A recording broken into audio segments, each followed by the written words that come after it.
믿음의 생활이라고 하는 건 하나님 앞에 나와 공급받고 공급받은 것을 이웃에게 나누어 주는 생활이 믿음의 생활입니다. 그래서 교회를 모이는 교회와 흩어지는 교회가 있음을 이야기하죠. 모이는 교회는 우리가 예배당에 모여서 함께 예배를 드리고 교제를 하면서 공급을 받는 예배입니다. 흩어지는 교회는 교회에서 공급받은 것을 돌아가서 가족과 이웃과 함께 그 받은 바 은혜를 나누는 것이 흩어지는 교회입니다. 그런데 우리는 세상 구조를 깨지 못하고 그대로 살아가는 그런 모습을 우리의 삶 속에 보게 됩니다.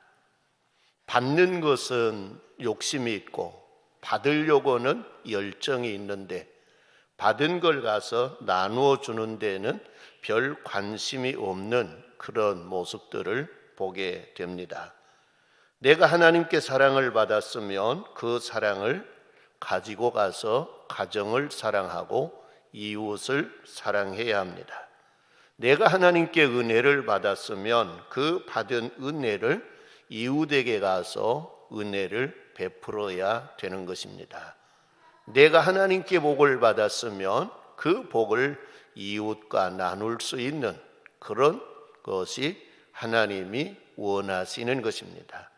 그래서 아브람을 택하고 아브람에게 복을 주시고 아브람 너만 복되게 살라라고 하는 것이 아니라 너로 인해서 모든 민족이 복을 받으리라 라고 하셨던 것입니다. 신약 성경에 부자들의 이야기가 종종 나오는데 신약 성경에 예수님이 하시는 이야기 가운데 가장 어리석은 부자가 어떤 부자인가? 하나님이 은혜와 복을 주셔서 농사를 잘 지었습니다. 이제 추수할 때가 되어서 이 부자는 들에 나가서 곡식을 바라보고 고민이 생겼습니다.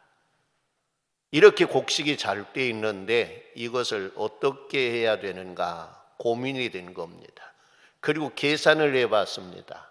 자기 집에 창고를 계산해 보니까 도저히 감당이 되지 않을 것 같습니다. 그래서 이 부자는 생각하고 계획을 세웁니다. 옳지, 이렇게 하면 되겠다. 그 계획이 뭡니까? 당장 창고를 헐고 크게 지어야 되겠다. 그리고 이 곡식 다 거두어 들여서 그 창고에 가득 채워놓고 이거 오래오래 먹고 살아야 되겠다라는 생각을 한 부자입니다. 예수님이 이야기합니다. 하나님이 오늘 밤 내 영혼을 부르면 그건 네 것이 되겠느냐라고 말씀합니다. 그건 뭡니까? 내가 창고에 가득 쌓아놨는데 하나님이 부르면 그거 가져갈 수 있습니까? 없습니까? 없어요. 그러니까 너하고는 아무 상관이 없는 것이 된다는 거예요. 그래서 가장 어리석은 부자라 그랬어요. 그 다음에 어리석은 부자가 나오는데 어디서 나오느냐? 나사로와 부자의 이야기에서 나온 부자가 그 다음 어리석은 부자입니다. 이 부자는 어떻게 생각했습니까? 하나님이 복을 주셨습니다. 물질적으로 넉넉합니다. 그래서 이 부자는 아이고 먹고 즐기고 살자 그래서 날마다 고운 옷을 입고 잔치를 베풀고 형제들과 함께 먹고 놀았습니다. 그리고 끝났습니다. 그런데 끝나고 난 다음에 보니까 그는 은부 지옥에 떨어지는 모습을 보게 됩니다. 이 부자는 그래도 어리석지만은 자기를 위해서 써보고 죽는 부자지 않나요? 그래도 주님은 어리석은 부자라 그럽니다. 성도 여러분, 지혜로운 부자가 어떤 부자일까? 삭개오를 성경에 부자라 그럽니까? 가난한 사람이라 그럽니까? 부자라 그럽니다. 삭개오도 예수님 만나기 전에는 어리석은 부자였습니다. 오직 자기만을 위해서 물질을 거두어 모두며 살아간 부자입니다. 그런데 예수님 만났습니다. 그리고 그는 변화되었습니다. 그리고 그는 고백합니다. 예수님, 내가 남의 것 토식한 거 있으면 4배나 갚겠습니다. 그리고 나의 재산을 절반을 뚝 떼어서 가난한 자들에게 나눠주겠습니다 라고 했습니다. 성도 여러분, 이 삭개오는 그래도 늦게나마 예수님 만나고 깨닫고 변화된 지혜로운 삶을 살았던 사람입니다. 또 하나의 부자가 나옵니다. 아리마대 사람 요셉이라고 하는 부자입니다. 이 사람은 산헤드린 공의 의원입니다. 이 사람은 자기를 위해서 새 무덤을 파놨는데 이 사람은 그 무덤을 예수님 장례를 위해서 아낌없이 내어드린 부자입니다. 성도 여러분, 여러분은 어리석은 부자입니까? 지혜로운 부자입니까? 이제라도 어리석게 살아왔는데 삭개오처럼 예수 만나고 변화되어서 남은 기간이라도 지혜로운 부자로 살아가는 성도님들이 되기를 주님의 이름으로 축원합니다. 저와 여러분들이 이 땅 살면서 오늘 말씀하고자 하는 내용은 믿고 순종하라라고 하는 이야기입니다. 우리의 믿음 생활 중에서 가장 중요한 것이 무엇이라고 생각합니까? 기도 생활, 찬송하는 생활, 봉사하는 생활, 구제하는 생활, 예배하는 생활, 다 귀한 것입니다. 그러나 성도 여러분, 이보다 더 귀한 것이 있습니다. 이것이 없이 하는 기도 생활, 이것이 없이 하는 찬송 생활, 이것이 없이 하는 봉사 생활, 이것이 없이 하는 구제 생활, 이것이 없는 예배 생활은 아무것도 아닙니다. 그것은 헛된 일입니다. 성도 여러분, 그것이 뭘까요? 오늘 그걸 이야기하려고 그럽니다. 기도 생활이 헛되지 아니하고, 찬송하는 생활이 헛되지 아니하고, 봉사하는 생활이 헛되지 아니하고, 구제하는 생활, 예배하는 생활이 헛되지 않게 살 수 있는 길이 무엇인가? 이것을 가르쳐 드리려고 합니다. 귀 기울이시고 잘 들으시고 잘 배우셔서 우리 인생 끝나는 그날, 하나님이 날 부르는 그날, 솔로몬처럼 헛되고 헛되니 헛되도다라고 하는 그런 말을 남기고 가는 사람이 아니라 나는 헛되지 않게 살았다고 이야기하고 갈 수 있는 믿음의 사람들이 되기를 주님의 이름으로 축원합니다. 이 말씀을 잘 들어보시기 바랍니다. 사무엘상 15장 22절 말씀에 사무엘이 이르되, 사무엘이 누구에게 이른가? 사울 왕에게 하는 말입니다. 여호와께서 번제와 다른 제사를 그의 목소리를 청종하는 것을 좋아하심같이 좋아하시겠나이까? 순종이 제사보다 낫고 듣는 것이 순양의 기름보다 나으니라 라고 했습니다. 성도 여러분, 이것이 뭡니까? 우리가 예배가 중요해요. 여기서는 구약에서는 뭐라 그랬습니까? 하나님 앞에 드리는 제사, 번제라고 이야기했습니다.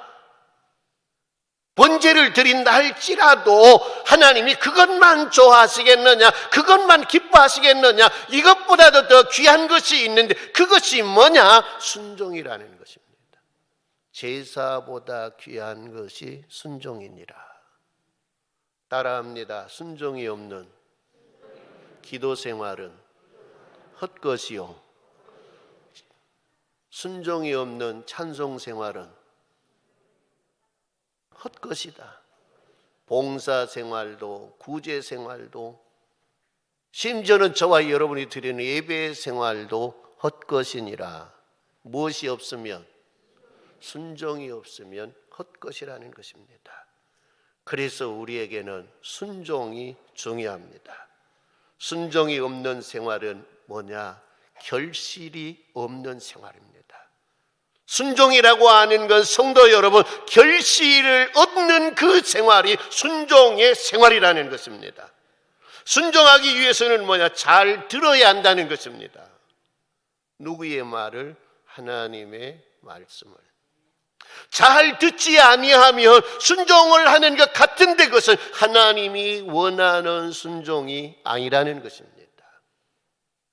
사무엘상 15장에 방금 봤던 말씀은 사울 왕에게 하는 이야기인데, 사울 왕은 하나님의 말씀을 잘못 들었습니다.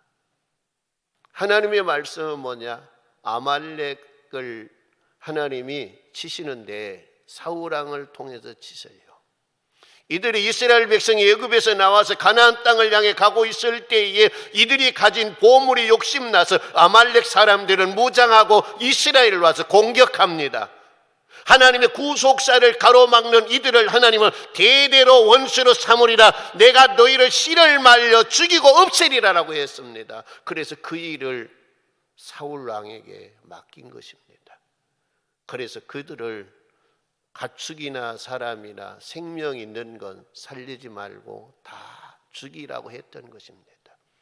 그런데 사울 왕은 좋은 것을 빼돌렸습니다. 핑계를 대고, 무슨 핑계? 하나님 앞에 번제로 드릴 제물이라고 해서 빼돌렸습니다. 그리고 그는 순종했다고 합니다. 하나님이 말씀하신 대로 순종한 것이 아니죠. 제대로 듣지 아니하고 자기 나름대로 해석해서 행동한 것입니다. 하나님이 그것 기뻐하지 않는다라고 하는 말씀입니다. 그래서 하나님의 말씀을 잘 들어야 우리는 하나님이 말씀하신 대로 순종하는 삶을 살 수 있다는 것입니다. 성도 여러분들이 말씀을 귀 기울여 잘 듣고 순종의 삶을 사시기를 바랍니다. 오늘 본문 말씀은 예수님이 게네사렛 호숫가에 서서 계신다 그랬습니다. 게네사렛 호숫가에 갔더니, 게네사렛은 갈릴리 호수, 또 갈릴리 바다, 여러 가지 이름으로 불러요. 그런데 여기에서는 게네사렛 호수라 그랬어요. 거기 갔더니 1절에 보니까 많은 사람들이 예수님에게 몰려왔습니다. 하나님의 말씀을 들으려고 몰려온 것입니다. 자꾸 사람들이, 예수님은 바닷가에 이렇게 서 있는데 앞으로 오니까, 예수님 이렇게 보니까 성도 여러분, 물이 가까워 옵니다. 그래서 예수님이 거기에 있는 배를 본 것입니다. 배가 두 척이 있었는데 예수님이 여기에 봤다라고 하는 것, 주시에 봤다 그 말입니다. 아마 예수님이 이 배만 본 것이 아니라 예수님이 이 배의 주인이 누군가를 봤을 겁니다. 이 배의 주인이 내가 지금 이 배를 쓰고 싶는데 이 배를 나에게 내어줄 수 있는 마음의 준비가 되어 있는 사람이 누구인가를 봤을 겁니다. 그리고 예수님은 그 배 중에, 두 개의 배 중에 하나를 골라 탔습니다. 그리고 그에게 말합니다. 배를 좀 띄워달라고 말합니다. 주님이 쓰시겠다는 것입니다. 그 배 주인을 본문 말씀에 시몬의 배라 그렇게 3절 말씀에 이야기합니다. 예수께서 한 배에 오르시니 그 배는 시몬의 배라, 육지에서 조금 떼기를 청하시고 앉으사 배에서 무리를 가르치시더니 라고 했습니다. 이 말은, 시몬아, 내가 당신의 배를 좀 쓰고 싶다. 그러니 좀 떼어달라. 왜? 사람들이 지금 밀고 들어와서 이대로 가면 예수님이 물에 빠질 지경이 된 것 같아요. 그러니까 이제 배를 타시고 사람들이 밀려오지 못하도록 하시고 예수님이 하실 이야기를 다 마치셨습니다. 그리고 시몬에게 이야기합니다. 시몬에게 하신 이야기가 뭐라 그럽니까? 4절 말씀에 말씀을 마치시고 시몬에게 이르시되 깊은 데로 가서 그물을 내려 고기를 잡으라. 할렐루야. 성도 여러분, 시몬이 예수님의 말씀을 순종하기에 좋은 여건이 아니에요. 왜 그러는가? 우리가 배경을 살펴보면 그럽니다. 배경을 살펴보면 나중에 고기를 잡아서 손짓해서 도와달라고 했던 사람이 세베대의 아들 야고보와 요한의 형제라 10절에 그렇게 이야기했어요. 세베대의 아들들로서 시몬의 동업자인, 어떻게 보면 같은 바다에서 일하는 동업자라 그랬어요. 야고보와 요한도 놀랐습니다. 이 야고보와 요한은 성도 여러분, 예수님과 관계가 있는 사람이에요. 어떤 관계? 예수님의 어떻게 보면 이모의 아들이에요. 그러니까 그의 어머니와 예수님을 낳은 동정녀 마리아와 자매가 아니라 그 말이에요. 그러면 자라면서 성도 여러분, 예수님이 이모 동네 갔을까요? 안 갔을까요? 이모 동네에 가서 아마 제가 생각하기에는 같이 놀았을 거예요. 같이 이야기도 했을 거예요. 그러니까 예수님을, 공생애 전에 예수님을 너무나 잘 알고 있어요. 그리고 이 시몬이, 예수님은 바다에 대해서 전혀 경험이 없는 사람인 것도 알고 있어요. 예수님의 집안은 대대로 내려오는 그 집안의 내력이 목수의 집안이에요. 그러면 생각해 봅시다. 목수의 기술을 가지고 있는데 이모 댁에 왔어요.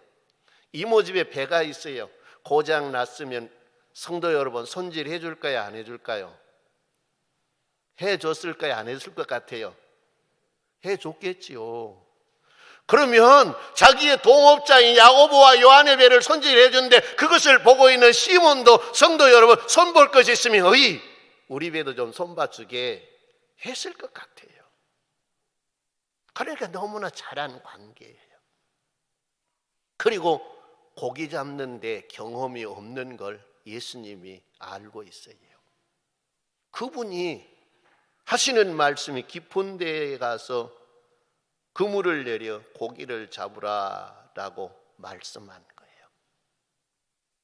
제가 화투 있을 때에 시간 나면 간혹 집사님하고 고기를 잡으러 가봤어요. 지금 이제 그분은 하나님의 나라 가셔버렸는데 박석도 집사님이라고. 가서 고기가 안 물면 제가 그래요. 집사님, 저기 한번 가봅시다. 그래요. 그러면 그 집사님 하시는 말씀, 목사님이 뭘 알아요? 나는 여기서 나와서 여기서 커서 바닷속을 훤히 알고 있는데 목사님 뭘 알아요? 절대 말 안 들어요.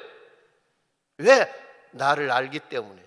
아마 내가 거기서 커서 같이 자라서 같이 성도 여러분 그 바닥에서 놀았다 그러면 그래 한번 가볼까? 라고 하는 거 쉽겠지 않아요. 근데 나는 거기에 바다를 전혀 모르는 거예요. 그냥 보고 그냥 어디 보면 좀 저가 나을 것 같이 생기니까 저기 가서 한번 해봅시다 라고 한 거예요. 그런데 듣더라 안 들었더라?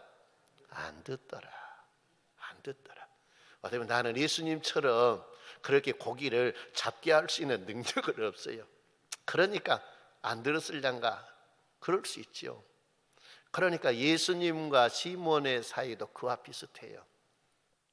예수님이 깊은 데 가서 그물을 내려 고기를 잡으라 그러면 그 집사님처럼 예수님 뭘 알아요?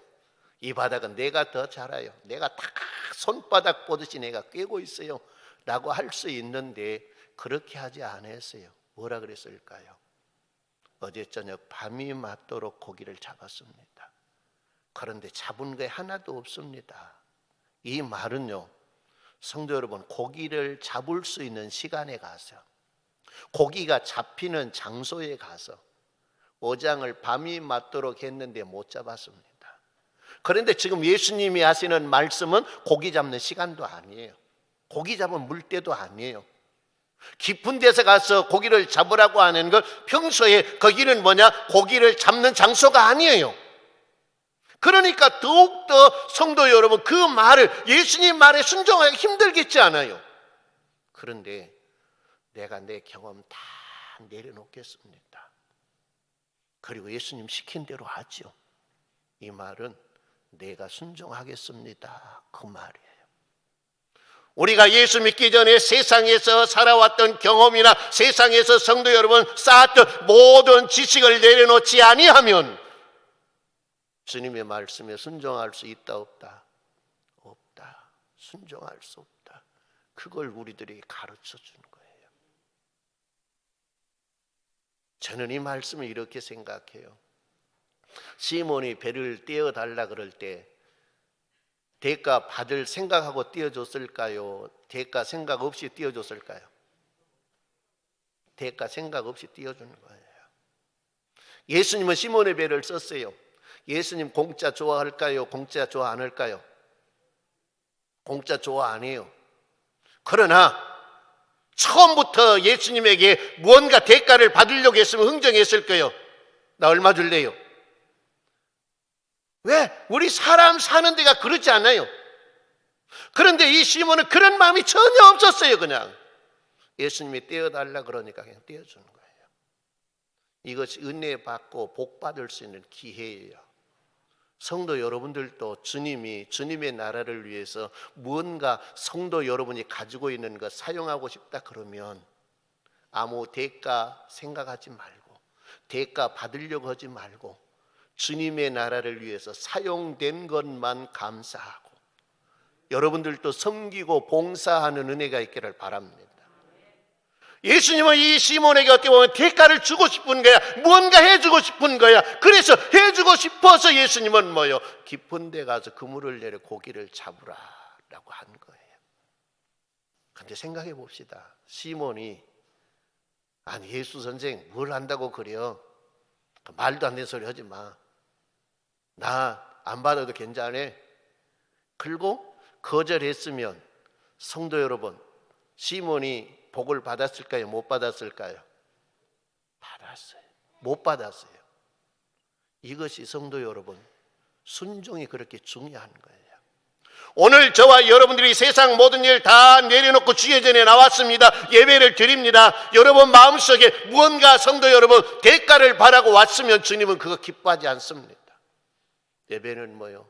그동안 주님이 주신 건 내가 받아 누리고 그 은혜 감사해서 예배 드린 거지 않아요. 오늘 내가 가서 교회 가서 예배 드리면서 무엇 받아서 내가 쓰지 말아야 되겠다. 그건 성도 여러분 주님이 원치 않는 거예요. 그냥 주님이 날 택해 주시고 날 지켜주시고 보호해 주셔서 그 은혜 가서 감사하면서 예배 드려야 되겠다. 그리고 마음을 다하고 뜻을 다하고 목숨을 다하고 힘을 다해서 예배를 드리면 하나님이 그걸 받으시고 내가 너에게 무언가 주고 싶다라고 하실 거예요. 그분이 사랑의 주님이에요. 그래서 그분은 우리들에게 말씀하시기를 원해요. 그런데 우리가 그 말씀하실 때 예수님 그 말도 안 되는 소리 하지 마시오. 그래 거절하면 주님이 주시려고 한 거 받을 수 있을까요? 없을까요? 없어요. 시몬은 순종했어요. 어쩌면 그 예수님의 말을 믿을 수 있는 그런 관계도 아닌데 그냥 순종한 거예요. 다 내려놓고 그리고 가서 예수님 말씀에 그물을 내렸어요. 그리고 그물을 땡겨 보는 순간 그는 깜짝 놀랐어요. 할렐루야. 예수님이 주시고자 한 거 어디 안에 들었습니까? 순종하고 던진 그물 안에 들었더라. 할렐루야. 성도 여러분, 순종은 뭐요? 순종은 결과를 얻게 하는 것, 거두어 드릴 수 있는 것이 순종이에요. 우리 한국교회 부족한 것이 뭡니까? 순종의 삶이 부족해요. 예배는 잘 들어요. 그런데 말씀을 듣기는 잘 들어요. 근데 순종의 삶이 없었죠. 문 나가면서 다 잊어버렸어. 안 잊었다 할지라도 오늘 좋은 이야기 들었네. 오늘 마음이 좀 감동이 되네. 그러면 거기서 끝이에요. 그러니 결실이 없는 삶을 살아가는 거예요. 이제는 한 단계 더 나아가는 믿음의 생활이 되기를 바랍니다. 순종이 있는 믿음의 생활이 되기를 바랍니다. 그래서 그물을 당겨봤더니 그물이 심상치 않아요. 끌려오지 않아요. 그물에 고기가 가득 든 거예요. 도저히 끌어올릴 수가 없는 거예요. 그래서 동무들을 손짓했다 그랬어요. 그 동무들이 누구냐? 세베대의 아들 야고보와 요한이에요. 그들을 동업자라고 이야기했어요. 그러면 한 바닥에서 같이 어장 나가고 같이 들어오고 했던 사람이란 말이에요. 때로는 둘이 연합해서 어디 보면 고기잡이를 했던 그런 사람이에요. 그래서 와서 끌어올렸더니 2배에 가득 채우게 되었더라. 할렐루야. 성도 여러분, 이건 뭡니까? 이 복은 시몬의 배 안에 든 고기는 누가 받은 복입니까? 시몬이 받은 복입니다. 시몬이 받아서 내 혼자 챙기는 것이 아니라 그 복을 누구와? 동업자인 야고보와 요한과 나누는 삶을 살았다는 것입니다. 예수님이 그걸 봤어요. 그리고 시몬은 예수님 앞에 무릎을 꿇었습니다. 주여, 나는 죄인입니다. 당신 감당할 수 없겠습니다. 날 떠나소서. 성도 여러분, 인간적으로 봤을 때에 시몬이 예수님 앞에 무릎을 꿇을 나이가 아니에요. 시몬의 나이가 오히려 더 많습니다. 그리고 시몬을 알고 있어요. 옛날부터 아는 사이예요. 그리고 아마 그랬을 거예요. 이 사건이 있기 전에 예수님이 시몬을 향해 형 그랬을 거예요. 그리고 시몬은 동생 했을 거예요. 왜? 친구의 동생이니까 그럴 수 있겠잖아요. 그러던 관계예요. 그런데 이 사건이 있고 난 다음에 시몬은 예수님 앞에 무릎을 꿇었어요. 엎드렸다 그랬어요. 성도 여러분, 이것이 뭐예요? 예수님을 발견한 거예요.